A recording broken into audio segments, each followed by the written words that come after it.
When we start talking about things that you want to do, how many of you would really think market research is important and would like to spend lots of time in libraries and looking online to develop market research plan, right? About as many would want to invest in that flying car. So before I go on, but I had an interesting chance being director of the business library. I get a chance to work with a lot of people with a lot of ideas. Oftentimes there are just student projects that are very, entertaining. And sometimes those student projects come to fruition and they wind up being a business. About 4 or 5 years ago, I had a chance to work with an MBA graduate. Her name is Heather Hillerin, and she wound up developing a company called Local Dirt. And at the start of it, it was the idea of this kind of internet auction where you would have people that are in need of fresh food, and she would put them in contact with people, farmers, local farmers that would develop fresh food. Well, that was the original idea. She didn't really have that much experience in food retail, a little bit, but not a lot. But we spent a lot of time with her identifying resources and things like that, and she wound up developing a fairly successful company. I think right now she's located out on the West Coast, has $2 million of venture capital, kind of one of the business library success stories. But we had a chance maybe 2 or 3 years ago to be on a radio program together, and she and I were talking. And I'd ask her the question, I said, well, you spent a lot of time, we spent a lot of time with you, you must have spent at least 5 or 6 weeks of doing heavy-duty research in this particular area. And I said, what did you think it gained you? And she said, the things that I learned when I did this research, it allowed me to have the same weight as if I had 2 or 3 years of industry experience. She was able to go to she would speak at school nutrition seminars and things like that. And because of the research she did, she could bring things that nobody else knew. And when she did that, she developed great credibility. And so what I would argue for you this evening is the time that you spend working, doing your research on this, that you will get a chance to develop. You'll know things that maybe when you talk to venture capitalists, when you talk to investment bankers, when you talk to your relatives, if they're a source of funding for you, that everybody will know that you've done your research, that you know the industry as well as maybe anybody else can, or maybe you know the industry as well as somebody that may have 2 or 3 or 4 years of experience. So as much as what we're going to talk about and what all of us have talked about, it doesn't sound very exciting, spending a lot of time looking at print or electronic, but I would argue, and we have a number of people that will tell you that it's well worth your effort. So having said that, and hopefully if this thing works, we can go on from here. So I can't walk away too much, can I? I think these are some of the same questions that the previous speakers talked about. What is the market for idea? What is the size and growth of that market? What are the segments of that market, whether they be geographic, demographic, benefit-based, or psychographic. And I think it's a lot of the same stuff that we talked about before. And again, as our 2 other speakers mentioned, where does your idea fit in the business environment? And this is really one of the central question you need to answer. And to reinforce what Bud said, I would suggest that you do this first, because why do you want to spend a lot of time and your effort if it's already out there? And also, when the other thing that we do in the business library is we work with a lot of small business clients. And one of the things we tell their clients is, and oftentimes it's their money, it's their second mortgage, it's their savings. If you don't do the research, or you find that maybe it's already out there, or somebody else is taking your idea, it's going to save you from investing that money and wind up maybe being one of those statistics that says so many businesses fail every year. So if you do your research and you realize that maybe this isn't a great idea or the timing isn't that great, that's a success too, even if you don't form a business. But here are some of your typical ideas. My new and improved formula would be used for athletic drinks. Is the software going to be used by people who use Windows operating system? Is my product going to be used by power generating plants? Now, Bud was talking a lot about trade journals and things like that. One of the things that we use a lot, or that we can use a lot, is government statistics. The government collects a lot of data on the U.S. economy for a number of reasons, and we find that this data is one. The best part of it, it's free. The second part of it is it's actually pretty good. I mean, they do a really good job of collecting the data. The downside of it is it may not fit exactly what you're doing. We talk a little bit about codes. So for instance, today we have the North American Industrial Classification System Code, which took over from the Standard Industrial Classification Code that we did before. But to give you an idea, those three ideas, Athletic Drinks has a code for 312111, Windows software, power plant machinery. So we're able to find a NAICS code for every one of those things. And so if you have that particular code, it can allow you to do a lot of different things. You can go every 5 years, the U.S. Census puts together a census, economic census, and you can collect really good data. Now the problem is that I think the last one is 2007, and the data is just now coming out, so it's not always timely. But you get very good ideas. You get how many establishments, what their employee size is, what are they spending on raw materials. You get really pretty good data on this. So we actually refer people, if it's a good fit for you, that the Department of Census, Economic Census can provide you some really good data if it actually fits that way. Now, unfortunately, I find in my experiences, hold on, let me get back to one before I get there. The unfortunate part of NAICS codes, and it always seems to happen that way, and in case it happened with Heather Hillerin, we weren't able to find a NAICS code that really focused on specifically what her company was. It was too far down in terms of the hierarchy to kind of really get narrow enough. But sometimes you can, even if you go up 1 or 2 levels, you can get a fairly good idea what is the trend, at least in the general business. So oftentimes what we find is students and everybody, they think, oh, if I just find the code, I can find everything I want. And when they do find a code, they find it doesn't really match up with what their idea is or what their business is. So if the NAICS code and the data and the census works well for you, that's great. But also I would kind of a buyer beware. It isn't always a great fit, and sometimes the data is not as illustrative as you would like. So we talked about census data. Now we're going to I'm going to break out market research sources. And again, all I'm talking about here is secondary research. This is stuff somebody else has done that's been published, and we have access to it. So it's an oversimplification, but I broke down market research into 2 areas: business to consumer, called B2C, and business to business. Now, as Bud said, we do have access to a lot of market research. And so what I'm going to be talking about in the next couple minutes is some high-priced market research reports that you have access to either by walking into a library on this particular campus, or you have access to as a faculty or staff or student on this particular campus. And depending upon which case that may be, your access to some of this material may differ. So, not surprisingly, given how many undergraduate students we have a lot of students, most of their ideas revolve around retail or service. And so we oftentimes purchase a lot of what we call business to consumer market research. And so I have a couple of them up there. Probably the best one out there is what we call Mentel. Their product is called Mentel Oxygen. It looks at the US and UK markets. Very good for psychographics of markets, trends. They include a lot of Simmons data.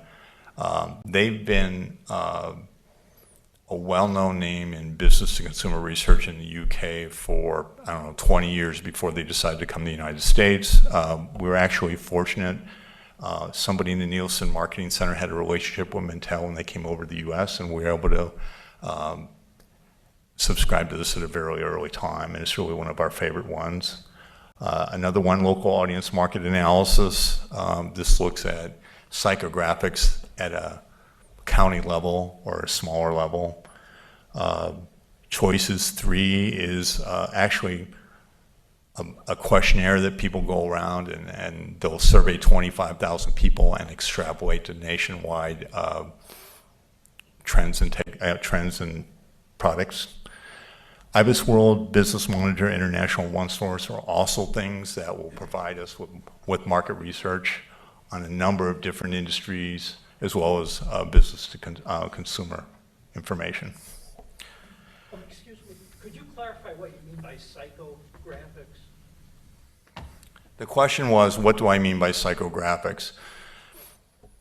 The idea, traditionally you would market stuff by, are you married? What is your income level? What is your education level? Psychographics refers to maybe a lifestyle that you live. The local audience market, let me get back there. The local, excuse me. The local audience market will talk about things like, are you prefer outside? Are you an environmentalist? It has about, I think about 25 or 26 what we call lifestyle measures, and they call that, most people would call that psychographic research. So the idea is that you're putting people not necessarily by traditional demographic information, but more like the lifestyle that they like to live. And if any of you have any other questions about particular resources, just interrupt and I'll get back to the slide. So the next group is business to business. Now, I always found business to business or any kind of research revolving around business to business the hardest to find. The consumer market is huge, everybody loves it, so there's a lot of data out there. The business to business is not so easily discerned. So we have a couple of things here: IBIS World, Business Monitor, OneSource, and healthcare market research from Frost & Sullivan for those people that are looking for medical devices. It has some pharmaceutical information, but not a lot. But we got it mostly for medical devices. And so again, these are the business. People are selling to businesses, the business-to-business market. Now, these are some things that Bud mentioned before. And again, these are other market research. Sometimes the market research report that you want is $10,000 and you don't have that kind of money to pay for it. Or more than likely, maybe there's not a specific market research report out there that's going to talk about your specific product or your specific market. So in that case, you have to dig a little bit deeper. And some of these things Bud mentioned before, but trade association directories, national directories like Hoover's and OneSource, and trade journals, and these are a couple of places where you can access some of these things. Now, one of the things I've noticed for doing this a number of years is that the information that used to be in trade journals, they're not publishing it anymore because they find out that they can make more money by selling it separately. So something that used to be an annual subscription that would be in the January issue, now you have to pay $500 for a supplement. And oftentimes those things are published by trade associations. So even though trade associations may cost you a lot of money, they will actually employ a lot of companies like McKinsey, AC Nielsen to conduct market research for the benefit of their members. And so the thing that I have against trade associations is they say, here are the benefits, and they don't list anything. So you don't even really know what they have there, so that you can't buy it if you were even so, if you had the money to do it and you wanted it. So that's my little complaint about trade associations and their websites.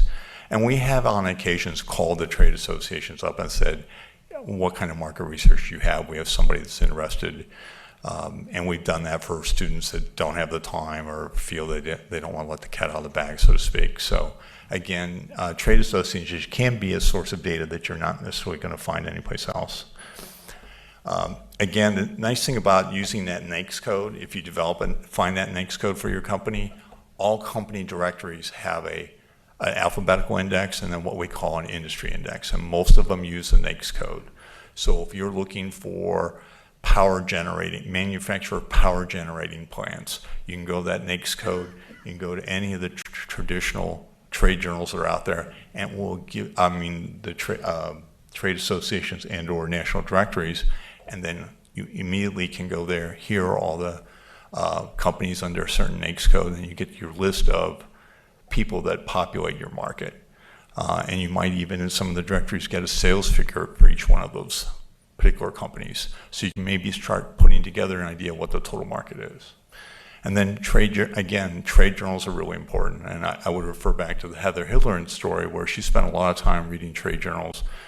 And years ago, when we were more of a print world, and I was actually working at Milwaukee Public at the time, and we were working with a lot of score clients, we would tell them, read a whole year of the trade journal. Just sit down, page through it month after month. If you're not familiar with the industry, that will kind of give you an idea, well, who's always mentioned, who's being promoted, what are the companies always mentioned. It allows you, in a very short period of time, to really take the temperature of the industry, who are the major players, what are the new ideas in a given year. And again, unfortunately, trade journals are going the way of the newspapers. So we're seeing less of them, and now oftentimes all you'll find is a trade association or trade journal website.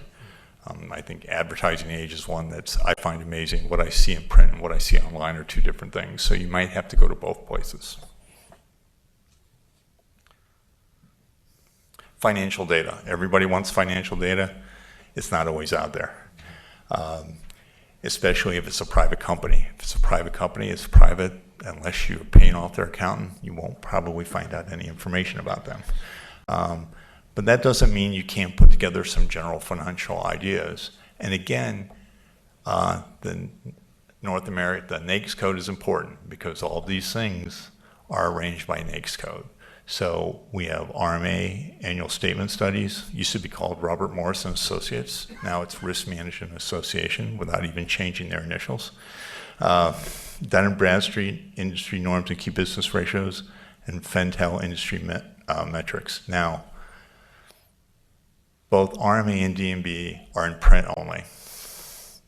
And the reason is that I can buy the print for $600 or $700 electronically. It costs me $8,000. Not so sure. It's a good cost-benefit return. And Fentel is actually available electronically, and Fentel looks at a number of industry metrics. The interesting thing about Fentel that I don't see anyplace else is they actually have sales by employee, which is an interesting metric. And Fentel was actually started by a professor in the business school a couple of years ago, so there is a local connection here. And finally, your librarian is a source. I have a business card up here. My name is on the original slide. Please feel free to send me an email, give me a call, talk to me after this meeting. It's really hard in a room this size with probably 60 or 75 different ideas to kind of give you the right research strategy depending upon what you have. I always find it's easier if I can talk to people one-on-one and really direct them to the resources they need, resources that we may not even have, but I may know about. So thank you very much, everyone, and thanks for putting me on last.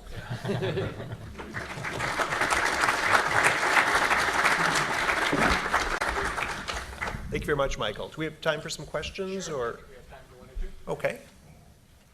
Yes. Where in this structure would you put business to government? As far as business to government and data sources. There actually is a census of government that's published every 4 or 5 years. That might be a place to see what government is paying for a certain thing. If they're buying a particular product, maybe we can do it on the product side. That's, without any more information, that's the most that I can venture to think of where you might find some stuff. Selling to the government is oftentimes a challenge, and getting past a gatekeeper is the big deal. We struggle all the time to find inroads or navigating that pathway. I was at a conference 2 weeks ago, WBT Marketplace with World's Best Technology. Managed to connect with a number of people from DoD, and what I found from them were the business cards of people that I've been looking for 5 years, and it was a great connection, but it was kind of serendipity. you know, it is a challenge, and selling to the government is tough. Selling to, or trying to be a supplier to a primary on a government contract is oftentimes a challenge as well. Trying to find a way, again, that differentiates your business from someone else. Women-owned businesses sometimes can be the gap filler for some of those contracts, because there's a 5% set aside that by law must go to minority or women-owned businesses. If you're an 8A business, oftentimes you can have some advantages on some of those federal contracts as well. And knowing those things can help you gain access to some of these people, because they need to satisfy that component. So. I think that if you're looking for opportunities, the Federal Register is a place where all the contracts that are available. Yeah. And getting registered on the Federal Register. Right. Other questions? Brad? When doing primary research, nobody spoke to the motivation of the people who would answer you the questions and give you information. So one, if you could kind of address that, you know, financial or other, and two, does that influence the quality of the data you're collecting? You know, when you go to these folks and ask them for that, how do you suggest balancing all that? You know, and I think that's a great question. It depends a bit on how extensive of a questionnaire or time you're in, how busy that person is. We've talked a bit about trade associations and how the databases are becoming harder and harder to get at. There's still actually a great resource for primary, because they usually are people that know a lot about that industry and spend a lot of time talking about that industry. So that's a good group to contact. A lot of individuals, especially in the business to business, you know, will be willing to take the time if you position it right. We did a lot of primary research at McKinsey, and it was very rare that we would pay people for a survey or anything like that. Only if it was going to take a lot of time would we do something like that. If it's going to take an hour or longer. You also, I remember talking to someone who had one of the conferences, was able to get doctors to fill out a fairly extensive survey by giving them a free iPod Nano, which was not that, in dollars, was really not that much for the amount of time they were willing to put into it. And so that's another, you can kind of try to be creative on some things like that. Bud, anything to add? One of the advantages that we have in our primary research side is the fact that we are a university. And when we contact people and ask questions, they're oftentimes more likely to engage us in a conversation and give us some very good data. They also know, because of who we are and what we do, that we aggregate the information and we don't link it back to a specific company so that they're at risk of having themselves identified as saying this or that. So we find that allows us to collect a lot more valuable information for our clients.